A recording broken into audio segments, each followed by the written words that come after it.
संसार में तो जली जात ब्रह्मांड। एक संत न होत संसार में तो जली जात ब्रह्मांड। अरे ज्ञान तेरी लहर में वो तो भारत था। भारतवर्ष की भूमि शांत जती सती અને સુરાને નિપજાવનારી ભૂમિકા અને બાઈ ક્યાંક નજર કરીને જુઓ તો કોઈ અમેરિકાને માં નથી કહેતું, કોઈ ચીનને માં નથી કહેતું, કોઈ જાપાનને માં નથી કહેતું, કોઈ યુગાન્ડાને માં નથી કહેતું, પણ બાપ મારી ભારતની ભૂમિકાને માં કીધી છે. કારણ ભારત દેશની બાજુ ચારે બાજુ નજર કરીને જુઓ, તમામ દેશ દ્રાક્ષના છે, પણ મારો ભારત દેશ એ તો રુદ્રાક્ષનો દેશ છે મારો. અને માટે જ એને ભારતની ભૂમિને માં કીધી. પણ ભારતની ભૂમિમાં હું તમે નજર કરવા માટે જ આવી તો કવિ શબ્દ લખે કે વાતળિયું વગ તાળિયું જણ જણ ધણ ધણ જુદવિયું અરે જેડા જેડા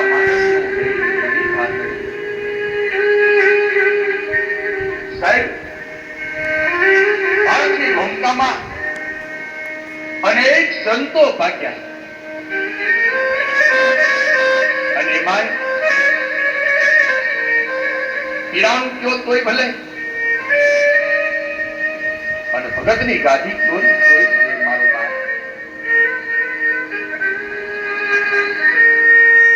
પરંતુ એક એવા સંતની વાત કરવી છે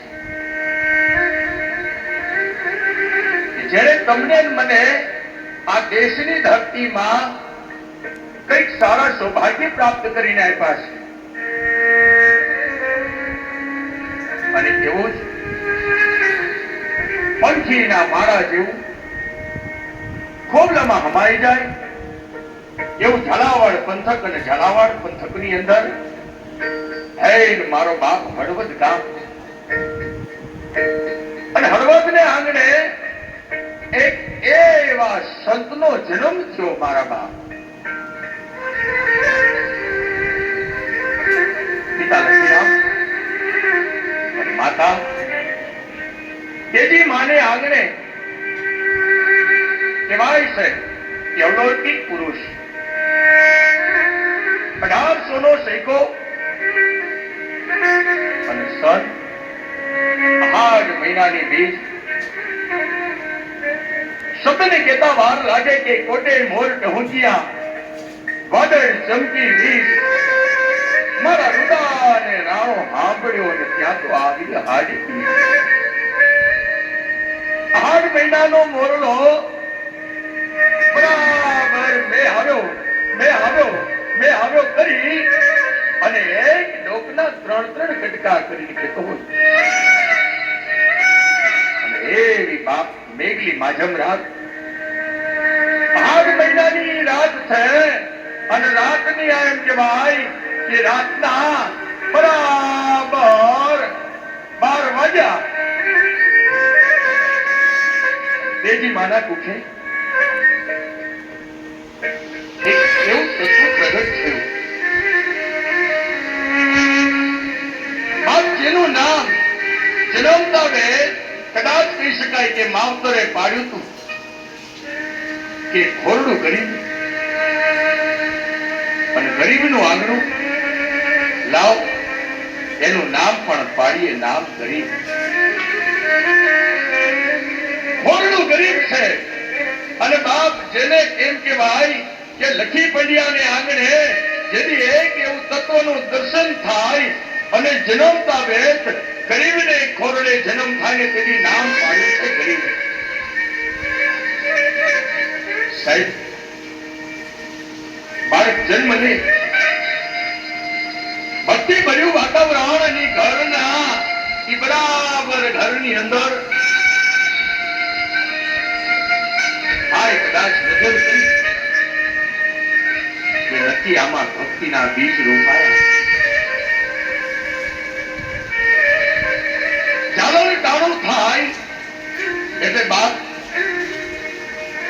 નાનકડું ગરીબ બાળક એક કહે જોઈ અને પ્રભુ ભક્તિમાં લીન થઈ જાય. અરે સંધ્યા ટાણો થયો હોય, ઝાલર ટાણો થયો હોય, અરે માં સ્તનપાન કરાવે ને તોય બાળક સ્તનપાન ન કરે.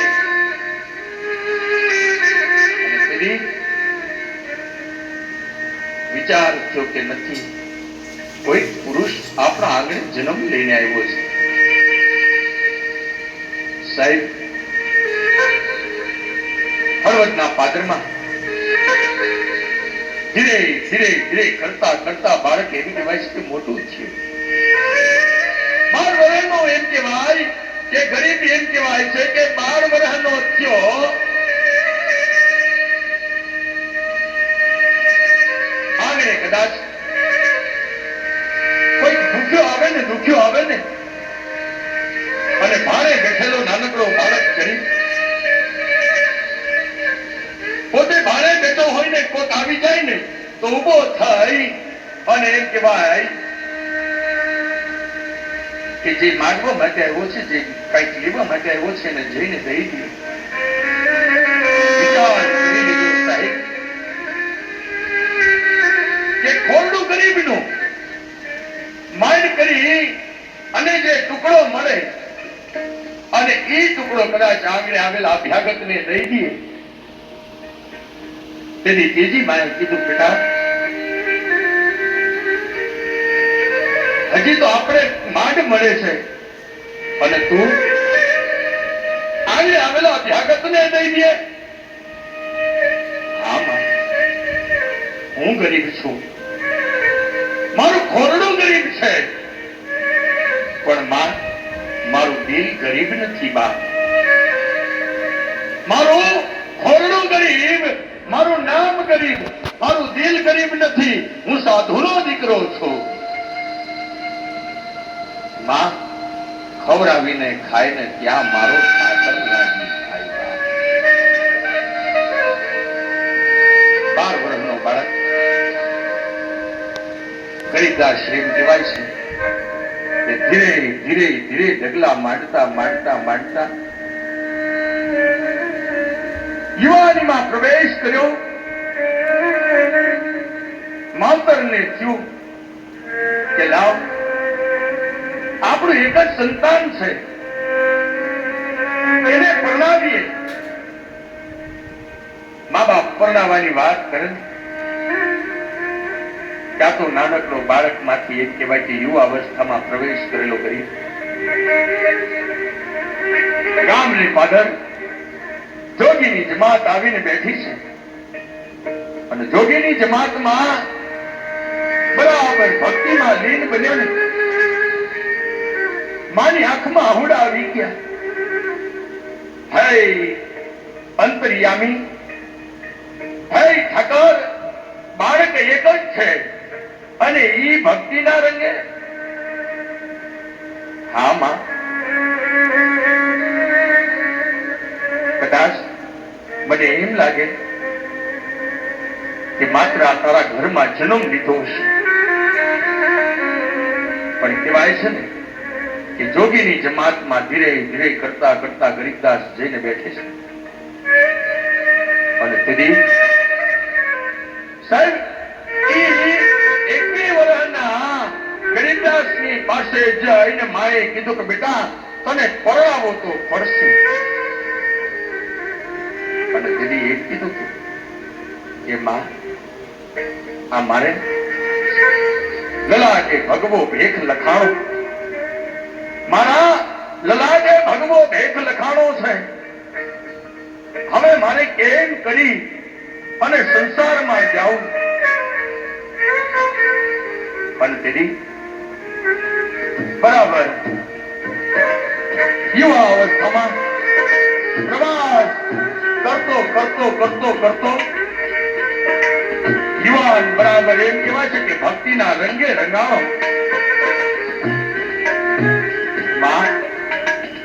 મારા લલાટે લખેલું કોઈ મિથ્યા ન કરી શકે. બસ તું તો માં છો, મારા બાપ છે, પણ જો કદાચ મારા રાખેલું હોય ને એને કોઈ ન ભૂલી શકે બાપ. અને તેથી મારે બરાબર કહેવાય છે કે બેટા કરનારો કીર્તાર એ જ ધારે ઈ કરી શકે. લાવ એક પ્રયત્ન તો કરીએ તારા માટે. અને બરાબર 21 વર્ષની ઉંમરના ગરીબનું ઈ લગન આવેલા પંથકમાં થયું. અને કહેવાય છે કે બાપ પરણીને ગરીબદાસ આંગણે આવે અને ત્યાં તો એટલું કીધું હતું કે બસ માં એક તારા શબ્દને હાચવવા માટે થાય અને બસ આ લગ્ન કર્યા છે પણ મારું ગલાટે લખેલું મિથ્યા ન થાય. સાંભળજે માં, બસ આ સંસારમાં મન નથી લાગતું. મારે તો ભક્તિનું ભાથું. અને દીદી પિયરથી હારે પરણીને આવેલી ભગવાનુને સંત ગરીબદાસના મોઢેથી શબ્દ નીકળી ગયા, તમે તમારા બાપને આંગણે જાઓ. અને કહેવાય છે કે બરાબર ગરીબદાસ વાત કરી કે તમે તમારા બાપને આંગણે જાઓ. નવડા પરણીની સાથે આવેલી છે અને ધીરે રહી અને આહુ માને વાત કરી કે માં તમારો દીકરો કહે કે બસ તમારા પિયરમાં જાઓ તો આ સંસારમાં એનું મન નથી લાગતું. તેજી માની આંખમાં ધડ ધડ ધડધડાહુડા ફરી ગયા. બેટા આ ભક્તિનો માર્ગ છે. અને ગરીબદાસ શબ્દ લખે અને બોલી ઉઠ્યા કે આ ભક્તિનો માર્ગ છે, સુરાનો નહીં કાયરનું કામ. સાહેબ આ ભક્તિનો માર્ગ છે ને માં, આમાં કોઈ કાયરનું કામ નથી. આપ જો કયો ને તો બસ આ નવોડાને આ પત્નીને મારી જઈ અને એના મૈયરી એના પિયરીએ મૂકી આવું. ધીરે ધીરે ગરીબદાસ એક કહેવાય છે કે બરાબર કપડાના થેલો તૈયાર કર્યો અને ધીરે ધીરે ડગલા માંડતા માંડતા માંડતા માંડતા એ ગોહિલવાડની ધરતી હરણના પાદરમાં પહોંચ્યા અને હાહરીએ જઈને ઉભા રહી ગયા. અરે બાપ, હજી તો કાલ લગ્ન થયા અને આજ પાછા કેમ? ત્યારે યુવાન એટલું બોલે છે કે સાંભળજો, મારી માં અને મારો બાપ, મારી માં અને મારા બાપને રાજી રાખવા માટે લગ્ન કર્યા છે. બાકી મનડું તો ભક્તિમાં રંધાણું છે. દીકરી તમારી પાછી દઉં છું. અને ત્યાં તો હાહરાએ જવાબ દીધો તો હામે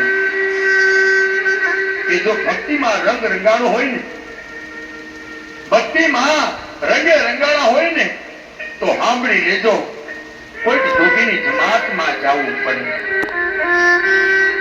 અને ગિરનારની જાત્રાએ જાઓ અને ગિરનારની જાત્રાએ જાઓ ને અને જોગીની જમાતમાં ભરી જાઓ. શબ્દનો ટકોરો લાગે. ધીરે ધીરે કરતા કરતા કરતા કરતા માંગતા માંગતા માંગતા યુવાન જુનાગઢની ધરતીમાં ગરવા ગિરનારની ગોદમાં પગ મૂકે અને બાપ શબ્દ કહેવાય કે સોરઠ ધરા સુહામણી ગઢ જૂનો ગિરનાર હાવજડા હેજડ પીએ મારા નમણા નરને નાર. ગાંડી ગીરની એ ગરબા ગિરનારની ગોદમાં પગલા મૂકી બે હાથ જોડી અને એટલું કીધું કે હે ગિરનારી મહારાજ, મને તારો ભરોસો છે, હું તારા આશરે આવ્યો છું, તારા સહારે આવ્યો છું. ફલકનું ઓઢણું ઓઢ્યું, બરાબર ગિરનારની ગોદમાં જઈ અને બેઠો બેઠો યુવાન તપસ્યા કરે. જોગીરો નીકળે આમ બરાબર ભાડે અને ત્યાં અનેક જોગીરા ત્યાંથી નીકળતા જાય ગિરનારની ગોદ. અને એક સાધુની નજર બેઠેલા એમ કહેવાય કે ભવનાથની તળેટીમાં બેઠેલા એ ગરીબ ઉપર સંતની નજર પડી ગઈ. યુવાન ભક્તિના રંગે રંગાણો છે બાપ. અને તેની સંતની જોઈને નજર પડી એટલે કીધું કે લાવ એના ચરણને સ્પર્શ કરી લઉં. ને ચરણ સ્પર્શ કરવા માટે ઉભા થયા ને ત્યાં તો બરાબર નજર કરી અને કહેવાય છે ને કે સાચા હીરાની પારખ ઝવેરી કરે એ સાધુના રૂપમાં કોણ આવ્યું છે એ સમજાતું નથી. અને યુવાન બરાબર ભક્તિના રંગે રંગાણો છે. તેની ભગવું કપડું લીધું, સંતના માથે મૂક્યું અને કીધું તો કે બાપ, એક જન્મ ધારી અને બસ તારા માવતરને કોઈ વાંચ્યો ન કે એટલા માટે થઈને તે જન્મ ધર્યો છે. બાકી જન્મથી તું ભગવા ધારી છો. લાય તારા માથે ભગવું કપડું નાખવું. અને બરાબર સંતની દ્રષ્ટિ પડ્યા પછી કીધું તું કે નામ આ તો દાસનો દાસ, આ દાસનો દાસ, આ ગરીબ દાસ. અને તેથી સમય જતા છપનિયો દુકાળ પડે અને છપનિયા દુકાળમાં સેવાનો ભેખધારી બનેલા ગરીબ દાસે ધીરે ધીરે ધીરે ધીરે ડગલા માંડ્યા અને ડગલા માંડતા માંડતા માંડતા વિચરણ કર્યું અને ફરતા ફરતા ફરતા એ કહેવાય છે સાધુલો સેવાનો ભેખધારી નાવ અલખનો એમ કહેવાય કે નાદ ગજાવ્યો અને ધૂળી ખાવી અને જગ્યાને બરાબર ચેતન કરીને બાવલીઓ બેઠો. શબ્દને કહેવાય છે કે ધરાવીને ધાના નીપજે, કુળવીને માડું ન હોય, જેસલને ચક્રો નીપજે, જેની માડી હોથલ પદમણી હોય. ફરી પાછા હળવદના પાદરમાં આવ્યો ને માને ખબર પડી કે સાધુની જમાત આવી છે. લાવ કોણ છે? નજર કરી અને ત્યાં અમી દૃષ્ટિ પડી ગઈ. સાધુની જમાત નક્કી મારી માં છે. જનેતાના ખોળે જઈ માથું મૂકી દીધું અને બાપ સંતને ભાડી માને થી કે ભગવાનો આ ભેખધારી આગળ આવ્યો છે. અરે બાપ, વાહ વાહ વાહ, મારી કુખને ઉજળી કરવા વાળો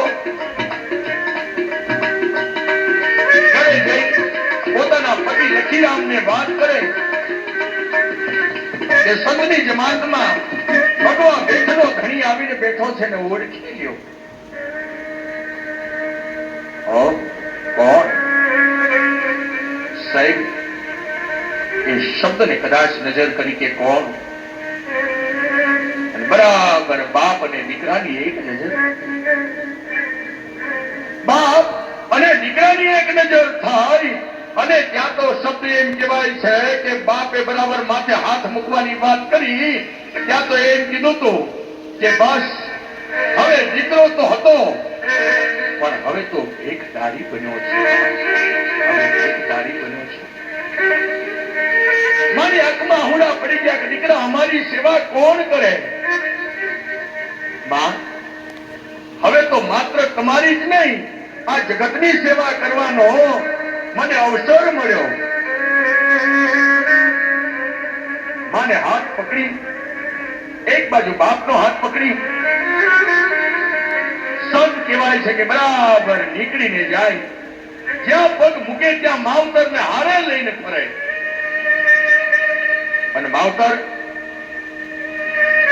હળવદથી નીકળી અને ધીરે ધીરે કરતા કરતા કરતા કરતા વડોદરા જિલ્લાના પાટિયા તાલુકાના પિથોર ગામે આવીને બેઠા. મહીસાગરનો કાંઠો અને ઈ સણ બરાબર ધોળી દેખાવી ચપ્પલીઓ દુકાળ આંગણે આવે એની સેવાયું કરે. અને સંતે બરાબર કહેવાય છે કે નજર કરીને જોયું કે મારા કુળમાં પૂજાતો હનુમાન, મારા કુળમાં પૂજાતો હનુમાન, બાપ લાવ એની આરાધના કરું. અને જોડીની જાગીરમાં બાપ એને હનુમાન મળ્યા છે. જોડીની એ જાગીરીમાં જેને હનુમાન મળ્યા અને આજ પણ નજર કરો ને તો બાપ ઈ નારી ચડા હનુમાનજી મહારાજ અને કુળદેવ તરીકે જેની પૂજાયું થાય, જેની જોડી જાગીર. સંતોએ પણ કીધું છે ને કે જેની જોડીમાં જાગીર એને આંબે નહીં કોઈ અભીર. ભાઈ સંતોની જોડીમાં જાગીર. ધીરે ધીરે કરતા જોડીમાં દાદાની માને નજર કરી, હનુમાનજી મહારાજ છપનીઓ દુકાળ માળો માળો ને ખાઈ જાય. અને એવા તારે સીધા હનુમાનજી મહારાજની બરાબર આરાધના કરી કે જોજે વાલીડા, આ મારો ભગવા બેઠને ક્યાંય લજાય ને આવીને આવે ને એના આહુડા લૂછવા વાળો તું છો, તું તો તારી ભક્તિમાં લીન છું. અને એવા સમયે બરાબર છપનિયા તાળમાં સંત હરિદાસ બાપુએ સેવા કરી. ચૈત્ર મહિનાનો 14નો સમય આવ્યો. હવે ભક્તજનોને સેવક સમુદાયને બોલાવ્યા અને બાપુ બોલી ઉઠ્યા કે સાંભળજો ભક્તજનો, સમય આવે ને એટલે પહેરેલા કપડા સાજ છોડી દે. તો માણસનો દેહ છે બાપ.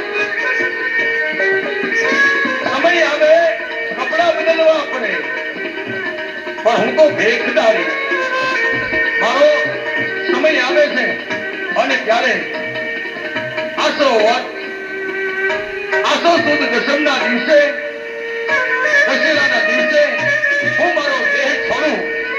6 મહિના પહેલા માવડીઓ બોલી ઉઠ્યો અને ત્યાં તો દશેરાનો દિવસ સવારનો પોર તે ભલે ઉગ્યા ભાન તિહારા ભામણા ચિયર મરણ લગમાન રાખે કશ્યપ દેવાઉ કશ્યપ જેડો ન કોઈ જેને દરિયલ જેડા દીકરા તું લખદણ ભાગે લોઈ તું ઉગે તો હજવાડા કરે બાપ.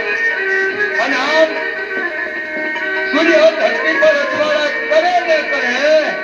અને એવા સમયે ગરીબદાસ બાપા પોતાનો દેશ છોડે. આજે પણ પવિત્ર ધરા વડોદરા વડોદરા જિલ્લાનું પાદરા તાલુકાનું પિથોર ગામ આજે તીરથનું ધામ બન્યું છે ને ત્યારે કહેવાય કે નાકા થઈને રજડતા જેદી ઝાડના નહોતા જોર, રાકા થઈને રખડતા જેદી ઝાડના નહોતા જોર. હે બાવલિયા ગરીબદાસ, તારી દયા થકી અમે જમીએ 56 ભોગ બાપ, અમે જમીએ 56 ભોગ. આવા સંતોની અમૂલક વાણી છે. સંત, સપૂત અને ટુમડા ત્રણેયનો એક જ સ્વભાવ. તારે પણ કોઈની ડુબાડીની એનો સદા